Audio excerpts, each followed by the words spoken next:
Subscribe करो पहले। हाँ जल्दी करो, मुझे पता है कि आप लोग नहीं करते, वीडियो देखते हो लेकिन सब्सक्राइब नहीं करते। ये लाल कलर का बटन नहीं से दबाओ, जल्दी दबाओ, जल्दी दबाओ, फिर मैं शुरू करूँ। दबा दो जल्दी, दबा दिया, घंटी में दबा।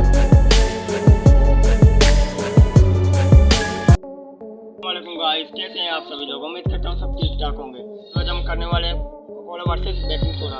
हमने कोका कोला खरीदा है, हमारे पास है बेकिंग सोडा। हम क्या करते हैं, बेकिंग सोडा को टिश्यू पेपर में लपेट कर कोका कोला के अंदर डालते हैं और देखते हैं क्या रिएक्शन आता है। तो लेट्स गो।